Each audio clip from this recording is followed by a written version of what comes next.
Welcome to the new season of the Live Your Spa Life show. The Spa in Spa Life stands for Seek Power Always, that divine power within you to do what you're here to do.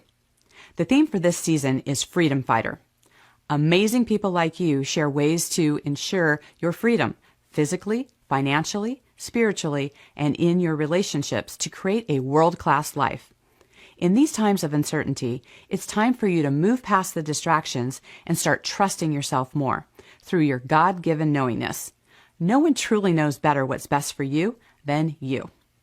In this season, you'll have plenty of examples of people choosing their best life and giving a voice of freedom to those who are also looking to have their best life. Thank you for sharing your precious time with us and being part of the Live Your Spa Life conversation.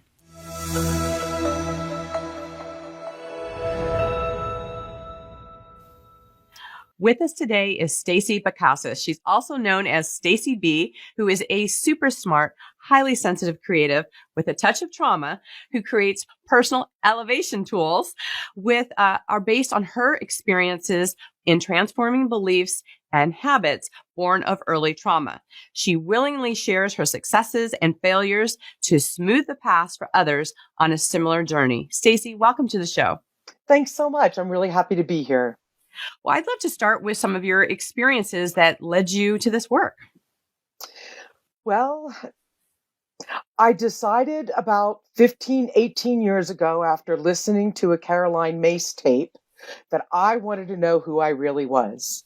And it's a good thing I didn't have a crystal ball, because had I known what that would entail, I don't know that I would have signed the contract. It's just, I've always had a deep desire to connect with whatever is greater than I am. I've studied many different traditions and many different paths of spirituality and have kind of created what works for me. And my perspective is that's kind of the best way to do it, because not everything is for everyone, and not everyone's going to feel connected to every tradition or every suggestion that's made. Got it. Yeah, no, that is so important. In fact, you've talked before about the difference between destiny and not following your fate. Can you talk a little bit about that distinction? Yeah, that's a big one for me, especially coming from a background with early trauma. I think that can create something in you that causes you to believe a lot of things that aren't true about who you are. And to me, that's living your fate.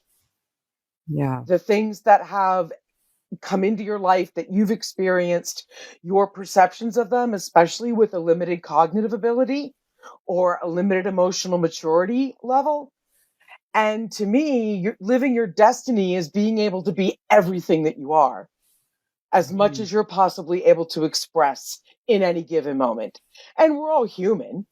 You know, none of us is the Dalai Lama except the Dalai Lama. So there are going to be moments and experiences and times when perhaps we don't hit that mark. Right. And it's what you do afterward, to me, that is the most important thing. Right. You know, it's interesting. You know, one of the things that I've always appreciated is, you know, the saying that we are actually spiritual beings living a human experience. And that's where we get to look at our best version of ourselves and make some of those choices. And, you know, you talk a little bit about how you build confidence through really knowing who you are. What are some of the things that you've done to discover who you are? And how does your experience of faith affect your journey? Okay, well, I'm going to answer the second question first, because I think that faith is essential to living any kind of a joyful life. I'm not telling anybody what their faith needs to be in. You know, I once heard somebody say, if your faith is in the tree in your front yard, that's okay, as long as you have faith in something, because I don't know how any of us make it through this life without having some kind of faith, whether it's in our own abilities and something greater than ourselves, whether it's, you know, something that's not tangible like love. If we were raised in a household where love was the rule of the day, maybe you have faith in that. So I think faith is kind of a catch-all sometimes, and that it can come with the nuance of having to be religious or God-centered in some way. And I don't necessarily agree with that, but I think it's extremely important. And in terms of some of the things that I have done, I think the most important thing, bar none, is connecting to your true self, because that is the precursor to authentic power. Right. You know, if you don't know where you are in any given moment, I actually had a therapist suggest this to me when I told her I was done with journaling. I'm like, I'm just so sick of like writing about my angst, you know, but I began to miss the ritual because it was part of my morning routine. And she said to me, well, why don't you just do a morning check-in? And I'm the kind of person that if you give me this much, I'm going to run with it.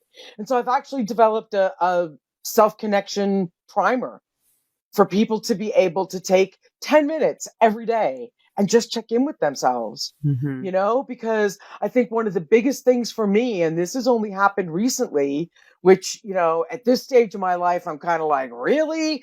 It's taken me this long to get this. But I realized I have a completely inaccurate perception of my fuel gauge energetically. And I think that is an issue a lot of women have. Right. Yeah. You're used to operating on a half or a third of a tank. So when you get 2 days off, you think you're operating on a full tank and you're not. You're just so used to running below half that anything even in that neighborhood feels like a full tank. Right. And I think connecting to that and being able to be really honest with myself, even with a mile-long to-do list and a mother I have responsibilities with and other things in my life, to say, you know what?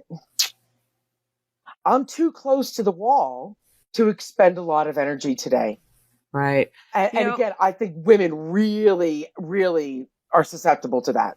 Right. No, I agree. And I think that, this, bringing about self-awareness, right? And being able to put, our finger on the pulse of where we are in any moment. And one of my mentors talks about body debt, right? That we don't take in consideration the mental, emotional, physical things that we've happened in our life, that we've not done the things to break those things down, that we're not always starting with that full tank. And when we know and have awareness of what those body debts are, then we can speak to that a lot of times when we're feeling better, we've just got back to ground zero. We've not actually gotten on the wellness side of things.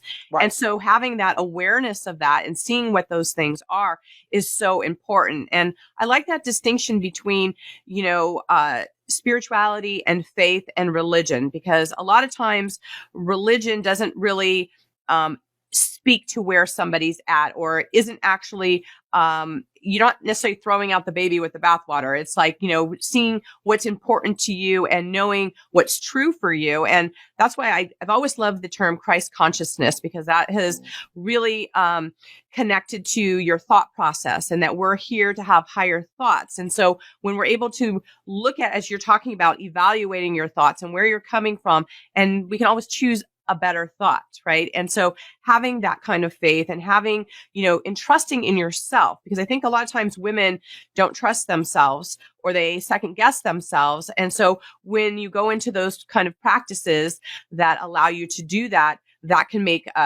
just a huge difference. And you talk about redefining winning. I'd love for you to talk a little bit more about that. Well, I come from a background where I spent 15 years in corporate advertising in Manhattan. So my definition of winning then is quite different than it is now. I actually walked away from my corporate job 98. And that was, nobody was doing that then. It just, now with the Great Resignation and everything else, you have a lot of people saying this is unhealthy, this is toxic, this just isn't what I want. Right. There's nothing wrong with the environment. It's just not a fit for me.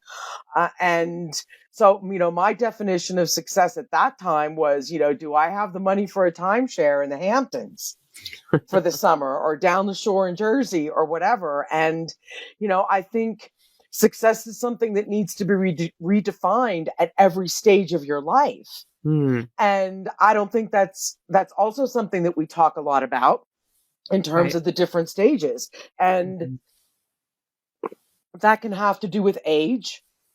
It can have to do with loss. It can have to do with change of some kind. But I think it's important. Like, one of the things I do is I get a tattoo every time I come into a new stage. For me, that marks the old as well as the new. And I think it's important to have some kind of benchmark. We all have those seminal moments in our lives where if someone asked you, well, what made you do this? They'd be like, oh, well, I had this experience and this is how I reacted and responded to it. And it put me on this path. We all have those. Right. So I think for me now, success is feeling good, especially coming from a background of having early trauma, because one of the things I talk about a lot is how that spiritual path can look different if you've had early trauma, because you mentioned something, you can always choose a different thought. And that's, I don't know whether that came from Abraham Hicks or Law of Attraction or where. That's something that is said in those circles a lot. And it sounds really simple, but when you've got stuff sitting in your nervous system for decades, it's not quite the easy process that it can be portrayed to be. And, that's one of the things about being on a spiritual path, having had that experience as a kid, that has made it challenging for me at times, which is probably why I've been such a seeker with it, because nothing ever felt like a complete fit for me. It would work for a while and then it would stop once the honeymoon phase wore off, because I had that happen with Abraham, and I love Abraham Hicks. But I did have that happen with me because I felt like so much of what they talked about just completely discounted the impact of coming from a trauma background where you're used to spending your life not happy. Right. I think that, I think at different stages of our life, we receive information in different ways and we hear them in different ways as well. So we could maybe have read a book or listened to something many years ago in a different state of mind and different way of being, and read it again as if you've never heard it before and you've never seen it before.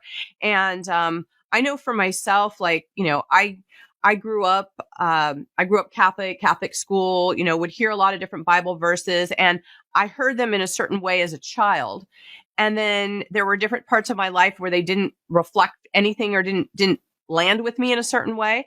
But now I'll hear something where, for instance, I'll hear like, be still and know that I am God.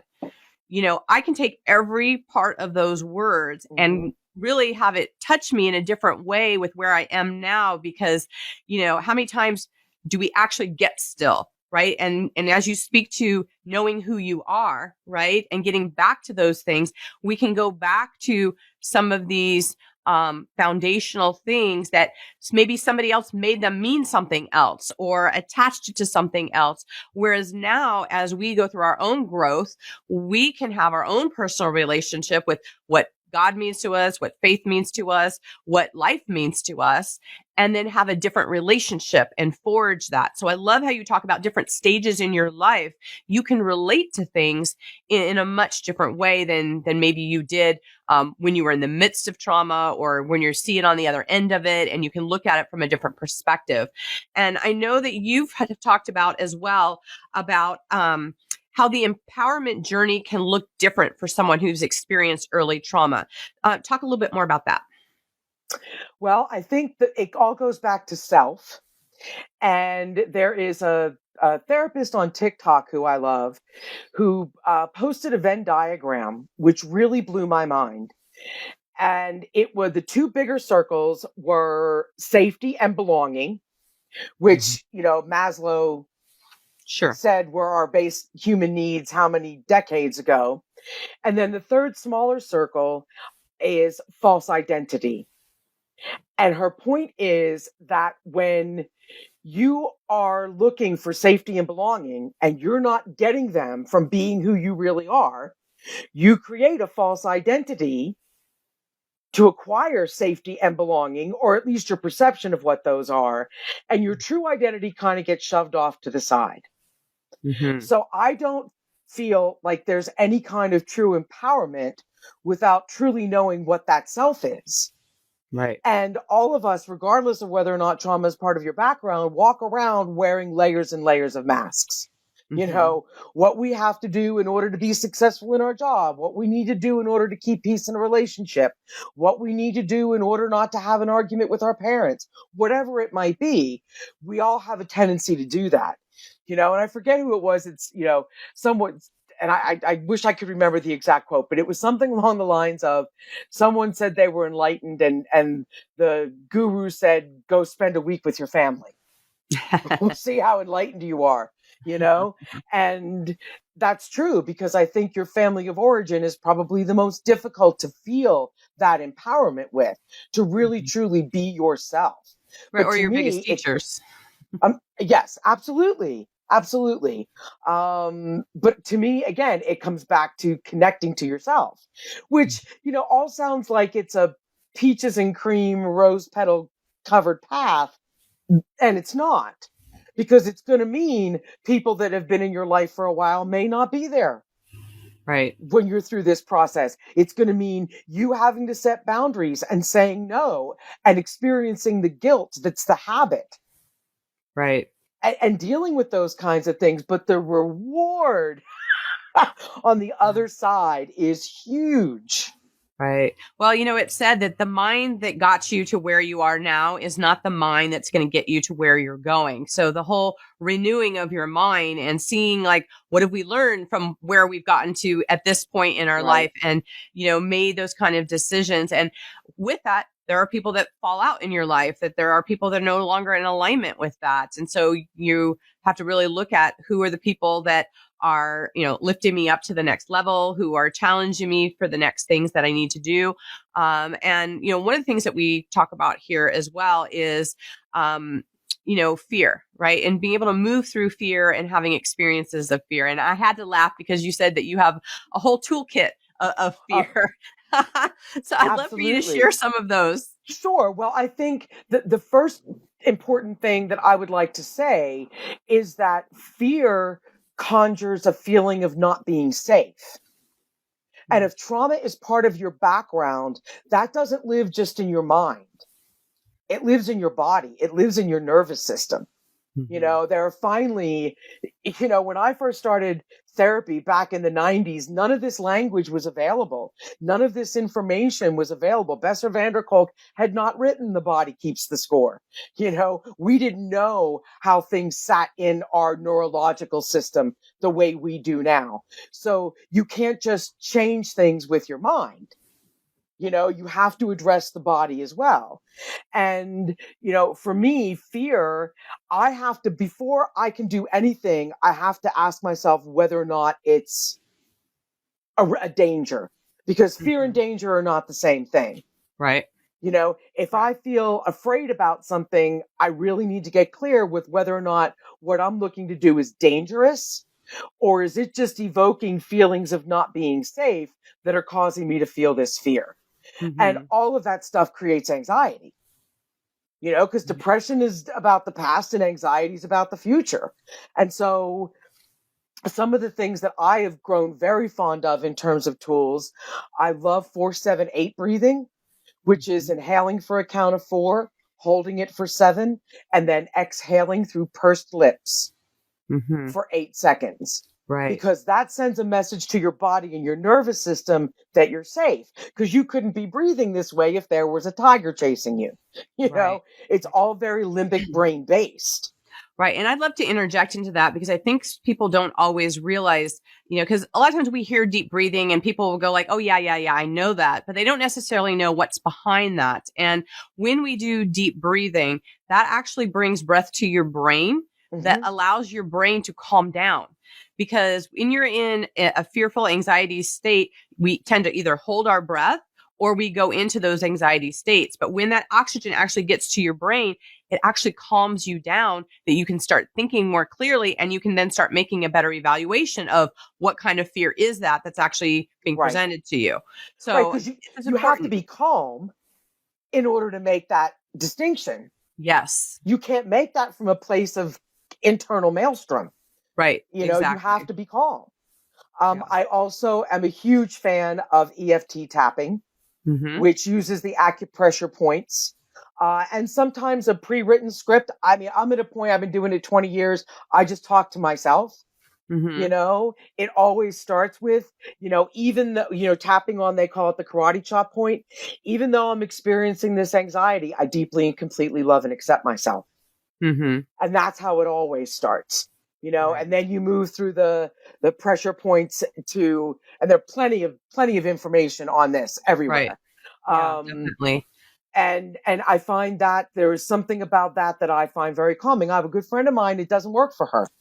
Mm-hmm. There's something called havening, which is just gently brushing your arms and your shoulders and your forearms as you're having a conversation with yourself that can help calm you. I don't know if you're a Wim Hof fan, but Mm-hmm. although his work about how the cold affects you started out from an athletic perspective, they have now discovered how effective it is on calming the nervous system. Yeah. Definitely. And one Well, of my calming the favorite. nervous system is what allows them to be in that cold, for that amount of time as well. So it's kind of this, symbiotic relationship of being able to calm yourself, but also be able to be in that cold, which then reduces inflammation that really shows up in a different way in your body. So, I love how these are all, multiple disciplines where, it's mind, body, spirit, like they all Right. interchange and work together. One that I don't hear very often that you mentioned is, tell us about bird chirping. Well, I just discovered this recently. I've loved the sound of birds chirping for as long as I can remember. And I discovered recently that birds don't chirp if there's danger around. So Interesting. somehow in our primal lizard brain limbic system, the sounds of bird chirping lets us know that it's safe, because they wouldn't be doing it if there was a hurricane coming or there was a stampede of buffalo on its way. They wouldn't be chirping. And so I use the sounds of bird chirping to meditate to a lot. I didn't even realize what I was doing until recently. It's interesting how nature has a way of supporting us in ways that we don't always know.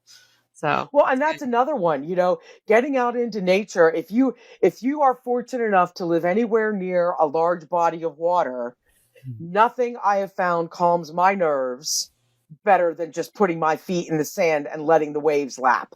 But you can do it no matter where you are. I have a beautiful park because I live in a city, and I have a beautiful park near me that I could just go to and sit and listen to the birds chirp and be in nature and look at the clouds. And there is something about connecting to that, it's just peaceful. Yeah, I agree. Yeah, no, it's just definitely a thing to be able to do that. And, one of the things that we also like to talk to our listeners about is disempowering things. And you've talked about how in the past, how people have been disempowering to you. Can you talk a little bit about how that affected you and how you move through that? Sure. Well, at the end of the day, the mirror is always and only your best friend. Mm. So I can say I let other people disempower me, but at the end of the day, it was me because I allowed it. Right. I allowed somebody else's opinion. And I'm a writer and an artist, and rejection is part of my life almost daily. That's just part and parcel of the gig. Right. And I have learned, and I actually had a really interesting experience. My neighborhood a couple of years ago put out a bid for asphalt art. They had gotten a grant. They were going to do this asphalt art at this bizarre intersection as a traffic calming method. And a colleague of mine put in an application. Now, I'd been on the board that was making the decision about this in my neighborhood. And I really allowed my ego to get connected to that in a way. So when we didn't get it, ooh, It was, it was rough, I gotta say. And it took me so much longer than it typically does to get over it, or I don't want to say get over it, to move through it and understand divine timing isn't something that only works the way I want it to. Mm-hmm. Right. Right. Because we're all kumbaya divine timing when it's going our way. But when something doesn't happen that we want to happen, or something happens that we don't want to happen, all of a sudden the whole concept about divine timing just gets thrown out the window. Right. And I think it's just, again, it's connection to yourself and trusting yourself that if that's meant for me, it's mine no matter what I do to screw it up, either consciously or subconsciously. And if it's not meant for me, then there's nothing I can do to make it for me. And if by some perverted miracle I do, I just put a quote up on my Instagram today. I was listening to an Abraham video this morning, and they said, if it doesn't feel good, it never ends well. And isn't that the truth? Well, I think there's also another side to that too, of what if all of it's for us? There's that distinction between the perception that that things happen to us versus happening for us. And like you said, when everything's la-di-da, it's like, oh yeah, this is for me. But when it's not going well, there can be that thing like, oh, this is happening to me, and it's more of a victim standpoint. But if we always looked at things, whether it was good or bad or labeled good or bad, whatever that means, right? That, it's happening for us, then we can actually see what is the gift in that. Because maybe like, let's say the art, like, let's say, by it not being there, it avoided an accident, right? Or you had some fumes for it that was going to cause some illness. I mean, we never know what the bigger impact of something is, except for what's directly in front of us. So I think anytime we can look at, okay, what is in this that maybe doesn't look great in the moment, but there's something for me in it, I think it's a different perspective to be able to help us kind of move through some of those things that charge us. Well, yeah, because I'm at a point in my evolution where I say, if the only reason this is happening was for me to raise awareness around this issue so that I could purge it, that's enough. And I think that so many times we get involved with things and we assign a meaning to the outcome. Right. I think it's because we're supposed, I just had an interview for a temporary writing gig, and I said to myself, it was with a place that I've worked before that I did not feel very good about. And as I worked through that in this experience, I said to myself, if this is the only reason this opportunity has come up, is for me to be aware of what I'm still carrying, which I didn't realize, so that I can transcend it, that's enough. The gig became irrelevant. Right. At that point, because I'd already gotten so much out of it. So to your point about, it's never to us, it's always for us. Right. And great when awareness. We can separate ourselves from the human aspect of ourselves, whether you want to call it ego or the human part or whatever, and find a way to get to why it is happening for us, it just makes the whole thing go more quickly. Yeah, absolutely. Well, and it's speaking of creating things and things being for us. One of the things I always like to ask is that we have different experiences in, our kitchen or our bedroom or our office. What's your favorite room in your home and why? Oh, my kitchen, because I love to create in there. And it's one of the few creative things that I have never tried to monetize. I do it because I love it. I do it because I love sharing it. I do it because it brings joy to the people with whom I share it. Right. And it allows me to be as creative as I want to be and to be the mad scientist. And not everything's a success. Yeah. But it's fun. But it's fun. Exactly. That's great. I love that. Well, I know that our listeners are going to want to stay in contact with you. How can they best do that? Through my website, which is stacib.com. It's STACI. And then the letter B, no anything in between. It's just stacib.com. Perfect. Love that. Well, as you know, our theme for this season is freedom fighters. In what ways are you creating freedom in the world today? I believe I am creating freedom by finding ways to encourage people to truly connect with themselves.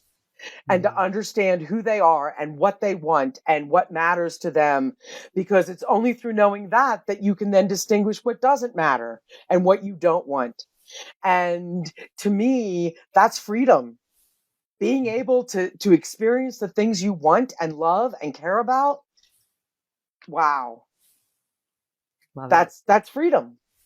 Love it. Well, thank you so much, Staci, for sharing your journey and your impact that you're making. And we just want to thank you so much for being here today. Oh, I'm so happy to be here. Thank you so very much, Diane. You got it. And to our listeners, thank you for your time being here with us today. And until we connect again, live your spa life. Bye for now. Bye-bye.